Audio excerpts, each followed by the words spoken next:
은퇴 파산에 빠지는 리스크가 5가지가 있답니다. 성인 자녀 리스크. 지금 성인이 돼가지고 생활비를 부모한테 의존하는 캥거루가 우리나라에 313만 명이래요.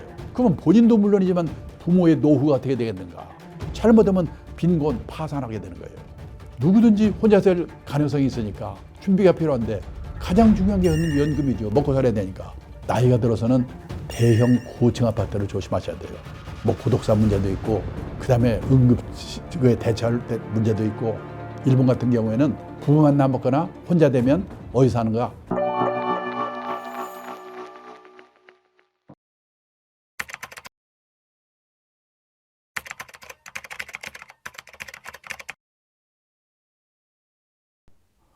나 일하고 싶어 미치겠는데 일자리가 없잖아요.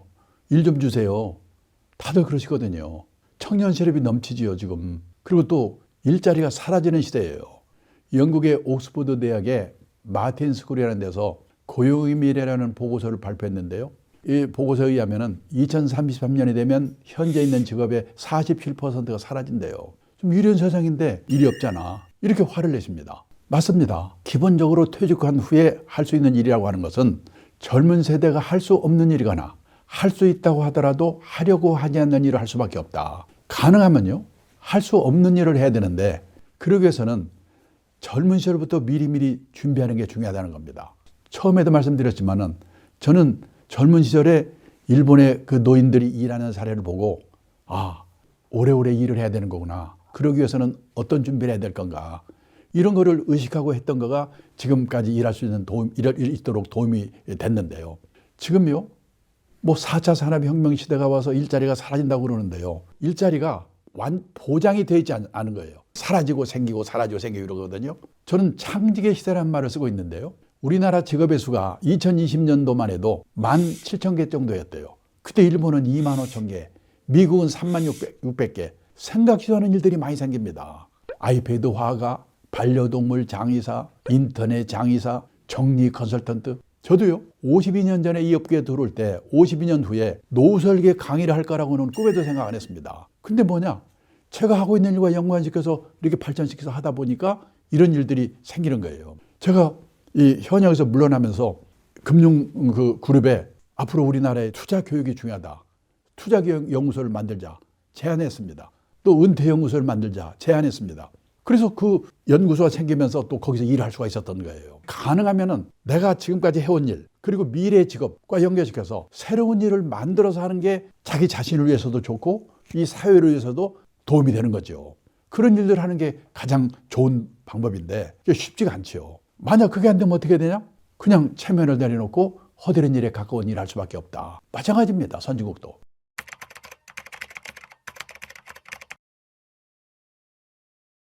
돈을 위해서도 그렇고 건강을 위해서도 그렇고 외로움에서 벗어난다고 그렇고 가장 확실한 그 노후 대비는 평생 현역이다.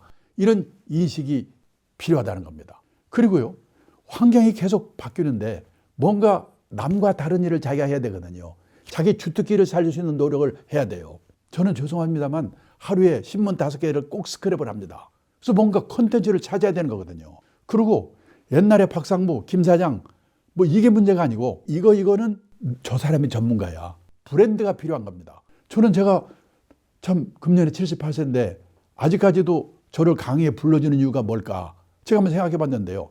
재무 설계에 이 인생 설계를 접목시킨 덕분이 아닐까 그런 생각을 합니다. 그래서요, 뭔가 자기만의 브랜드를 만들어서 다른 사람과 차별화시키는 노력을 해야 된다. 그리고요, 어디서 나한테 돈을 100만 원 줬다? 왜 줬지? 돈값을 해야 되는 겁니다. 보신 분이 계신지 모르겠는데요. 어떤 분이 재벌그룹에서 임원하다가 갑자기 나오셨대요. 뭘 하지? 택배 분류한 데를 가봤대요. 그 무지개 힘든 일이래요. 아마 돈 때문에 했으면 못했을 거랍니다. 근데 그때 그분이 과체중이었대요. 운동해서 빼나 이거해서 빼나 마찬가지겠구나.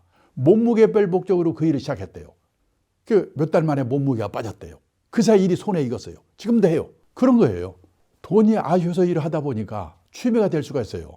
취미로 했는데 결과적으로 돈이 생길 수가 있습니다. 처음부터 돈도 생기고 취미도 맞고 남보기도 폼나고 이건 쉽지가 않지요. 학교 다닐 때는 선생님 말씀 잘 들어야 되고 회사 다닐 때는 회사의 방침을 잘 따라야 되는데 후반 인생은 남의 눈을 의식하지 않고 우리나라는 이 남의 눈 때문에 미치거든요. 내가 가고자 하는 방향이 옳은 방향이라는 소신이 필요하다. 그래서 후반 인생은 자기 만족을 추구하는 시기다. 현역은 현역대로, 그 다음에 퇴직 후에 후반 인생은 후반 인생대로 뭔가 소일거리를 갖는 거. 그것이 돈, 건강, 외로움을 해소하는 최선의 방법이 아닐까 이런 생각을 하는 겁니다.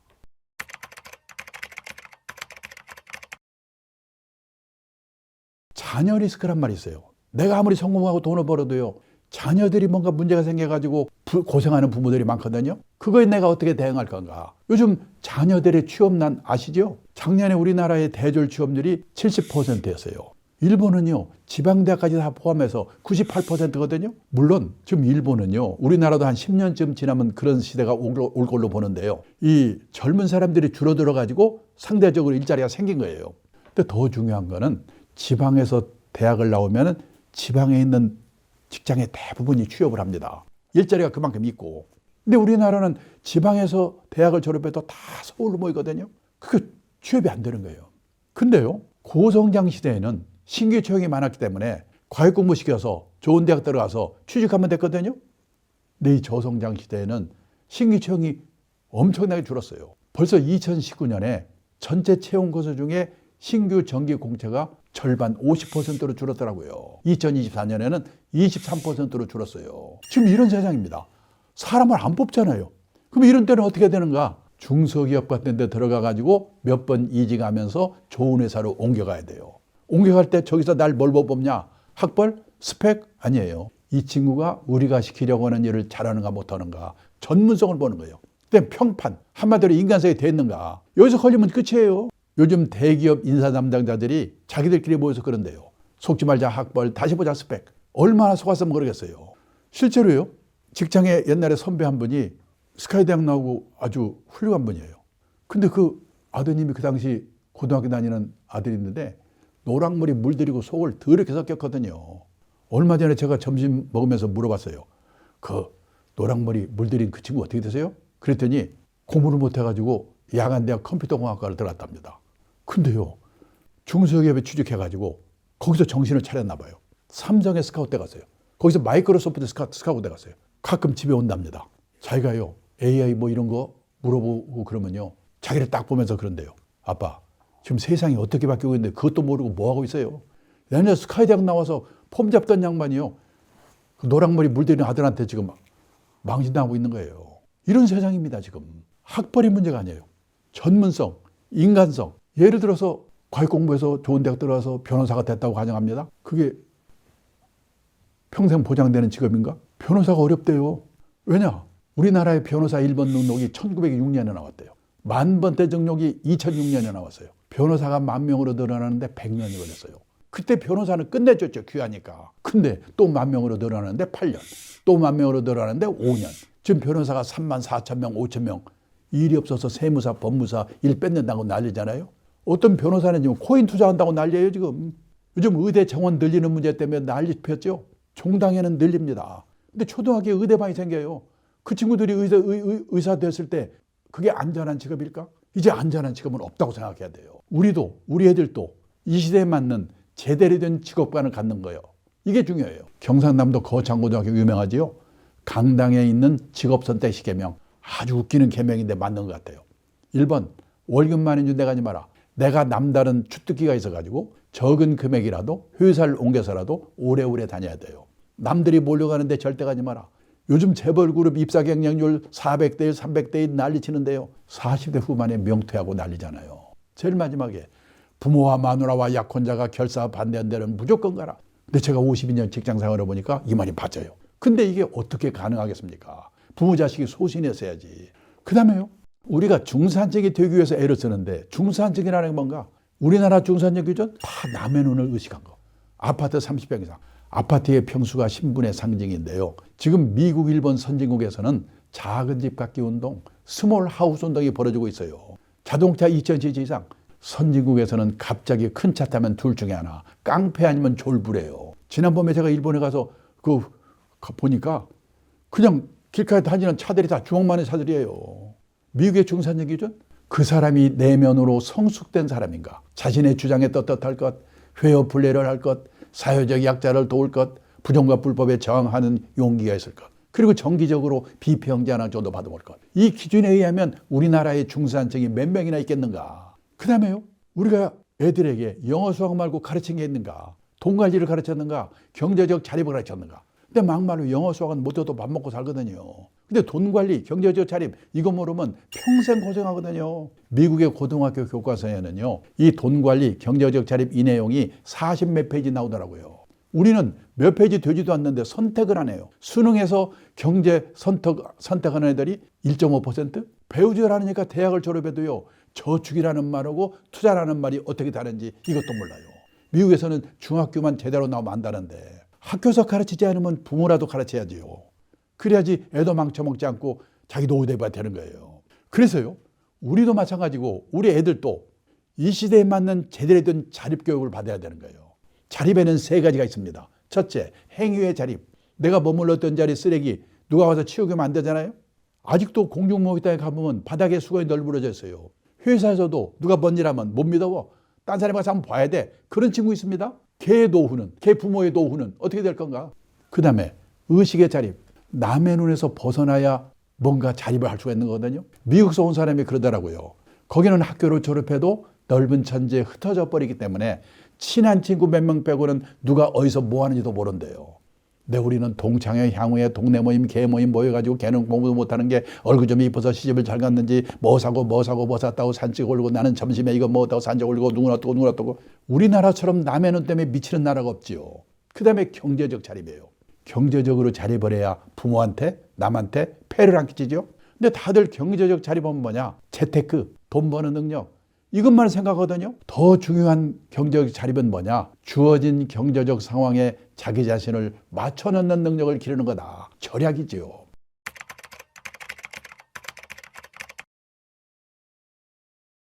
백살까지 살다 보니까 인생의 어느 한 시기 혼자 살게 되는 노후가 기다리고 있는 거예요. 이때 내가 어떻게 대비해야 될 건가? 노후에 혼자 살게 되는 이유가 세 가지가 있습니다. 첫째, 사별.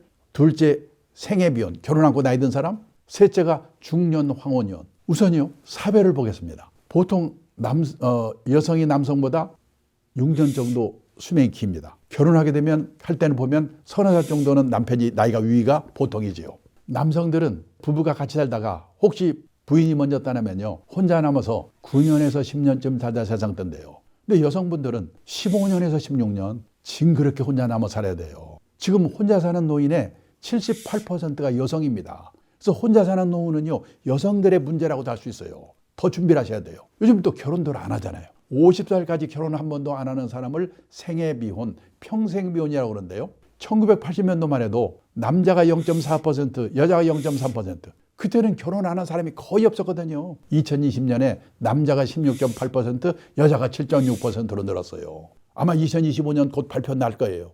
더 늘었을 겁니다. 놀란 건 이웃나라 일본입니다. 일본 남자의 26.7%, 거의 3명 중에 하나. 여자의 17.5%가 50살까지 결혼 한 번도 안 한 사람이래요. 근데 우리가 지금 일본을 열심히 따라가고 있거든요. 2035년에 되면 우리나라, 일본 다 똑같이 남자는 30%, 여자는 20%가 결혼 한 번도 안 하고 그냥 갈 거래요. 내 아들이, 내 딸이 이 안에 들어간다 생각해 보셔야 되죠. 그럼 생각해 봅니다. 옛날에 우리 세대는 왜 다들 결혼들을 했을까? 그때는요, 결혼을 하면 부모 밑에 있을 때보다 좋아질 확률이 높거든요. 한 방에 형제 우글우글 살다가 결혼하면 세 방 살이라도 단둘이 삽니다. 이불도 새 거고. 그런데 요즘 젊은 애들이 결혼해가지고 부모 밑에 있을 때보다 좋아질 확률이 거의 없거든요. 그러니까 나중에 후회하지 마시고 이놈들이 고등학교만 졸업하면 그냥 무조건 내쫓아가지고 불편하게 만들어야 돼요. 안 나가려면 돈을 받든지 뭔가 특단의 조치가 없는 한 이 생애미혼 늘어나는 거를 막을 수가 없게 돼 있어요. 그 다음에요, 중년 황혼년이 들고 있다고 앞에서 말씀드렸죠. 1990년도만 해도 전체 이혼 건수의 5%가 중년 황혼이었는데 2023년에는 36%. 지금 결혼 기간별로 볼 때 비율이 제일 높은 게 중년 황혼년이에요. 그래서요, 이 세 가지 이유로 인해서 지금 시골 가보세요. 마을에 관해 노인네들 모여 살잖아요. 그리고 여기서 만난 사람, 취미가 같은 사람이 오히려 가족보다 더 가까워지는 새로운 유연사회가 형성이 되고 있다는 거예요. 조건 확보의 문제가 아니라 세상이 이렇게 바뀌고 있는데 나는 앞으로 어떻게 할 건가? 지금 우리나라는 인구가 5,170만 명이고 가구 수가 2,200만 가구입니다. 그중에서요 젊은 사람 혼자 사는 1인 가구, 독거노인 1인 가구 합쳐서 우리나라도 1인 가구 비율이 36%. 가구 원수로 볼 때는 1인 가구 비율이 제일 높거든요. 근데 유럽 가면 훨씬 높아요. 스웨덴은 전국 평균 57%, 수도 스톡홀름은 60%, 온 천지가 그냥 혼자 사는 거예요. 그러면 스웨덴은 우리보다 더 우울하고 불행한 나라일 것 같죠? 스웨덴이 세계에서 7번째로 행복한 나라래요. 왜냐? 혼자 살더라도 연금이 발달돼 있어가지고 죽을 때까지 먹고 살 걱정 없는 거예요. 혼자 살더라도 지역사회, 새로운 유연사회에서 외롭지 않게 행복을 찾는 방법을 미리미리 준비했기 때문에. 제가 10몇 년 전에 일본에 책방에 가니까 이런 책들이 쫙 깔려 있는 겁니다. 혼자 사는 노예에 대해서 쓴 책이에요. 그때만 해도 참 별로 책도 다 있네. 사온 거거든요. 근데 이게 일본 얘기가 아니에요. 서울의 영풍문고를 갔는데요. 한쪽에 화제의 책이라는 코너가 있는데 거기에 혼자 사는 삶에 대한 책이 20권이 쫙 있다니까요. 우리나라도. 이런 책이 지금 일본에서 70만 부, 100만 부씩 팔고 있고 우리가 뒤따라가고 있어요. 왜? 오랜 동안 혼자 사는 노후가 기다리고 있으니까. 누구든지 혼자 살 가능성이 있으니까 준비가 필요한데 가장 중요한 게 연금이죠. 먹고 살아야 되니까. 그 다음에 젊을 때 건강하던 분이 환갑 넘어서 암에 걸려 심혈관 질환 깜짝깜짝 놀랍니다. 보험, 중대질병보험 하나 준비하는 게 중요한 거예요. 그리고요, 대부분의 가정에서 남편 중심의 노후 준비를 하고 있는데 남편 먼저 떠나고 나서 혼자 남아서 10몇 년 살아야 되는 아내분을 배려한 노후 준비를 해야 된다는 거예요. 얼마 전에 변호사 한 분이 돌아가셨는데요. 옛날에는 변호사가 돌아가시고 나면 여기저기 수임료로 땅 받은 것도 그래가지고 자식들이 상속 때문에 무지개 싸우거든요. 근데 그분은 본인 돌아가신 데 봤더니 본인 명의로 돼 있는 게 전화기 한 대밖에 없더래요. 싸우질 없게 만들었어요. 그리고 세를 받아먹는 부동산이 있는데 소유권은 자식한테 줬는데 사용권은 마나님한테 줬어요. 사모님 돌아가실 때까지 월세는 사모님 거야. 그런 식의 배려. 그 다음에 나이가 들어서는 대형 고층 아파트를 조심하셔야 돼요. 뭐 고독사 문제도 있고 그 다음에 응급에 대처할 때 문제도 있고 일본 같은 경우에는 부부만 남았거나 혼자 되면 어디서 사는가? 시내에서요. 18평에서 20평짜리 병원 가까운 곳, 나이 들면 병원이 가까워야 돼요. 또 문화시설 가까운 곳, 재미가 있어야 되니까. 그다음에 쇼핑 가까운 곳, 이런 데 사는 게 유행하고 있어요. 그 다음에요. 가족의 해체가 일어나고 있는 한편에 가족 회복 운동이 또 일어나고 있어요. 일본에서는요. 3대가 할아버지 아들 손자가 한 건물 근처에 독립적으로 살도록 개축하면 세제 혜택을 준대요. 그리고 노인이 혼자 큰 집에 살고 있다? 젊은 사람과 또 맘맞는 사람과 그룹 리빙, 공유경제 이런 것도 활성화되고 있어요. 앞으로는 이런 문제도 한 번쯤 생각할 필요가 있다. 그 다음에 이제 또 하나 우리한테 닥칠 일이 뭐냐. 요즘 일본에서요. 개호 난민, 개호 대란 이게 지금 난리거든요. 개호는 우리말로 말하면 간병, 돌봄 이런 뜻인데요. 지금 우리나라는 고령사회 하지만은 아직 베이비붐 세대가 75세 이후 후기 노령기에 들어가지 않아가지고요. 실감이 안 나요. 근데 일본은 베이비붐 세대가 대부분이 후기 노령기에 들어가기 때문에 난립니다. 첫째 뭐가 문제냐면요. 저도 70대 후반이 돼 보니까 여기저기 아파요. 돌봐줄 시설이 마땅치가 않아요. 그다음에 돌봐줄 사람, 소위 개호요원이라고 하죠. 간병 돌봄 요원. 이게 부족한 거예요. 지금 우리나라는 40-50% 간병인의 40-50%를 중국 동포가 와서 도와주고 있거든요. 그분들 안 오시게 되면 우리도 난리 날 거예요. 그래서요. 70대 후반이 돼가지고 여기저기 아프고 그럴 때 어느 시설에서 어느 분의 돌봄을 받을 건가. 그걸 미리미리 생각해보고 거기에 대해서 비용은 어떻게 해야 될 건가. 보험을 들어서 해결할 건가. 이런 문제도 미리미리 대책을 세워야 된다. 여기까지 혼자 사는 노후에 대한 대책을 말씀드리면서 강의를 끝내도록 하겠습니다. 감사합니다.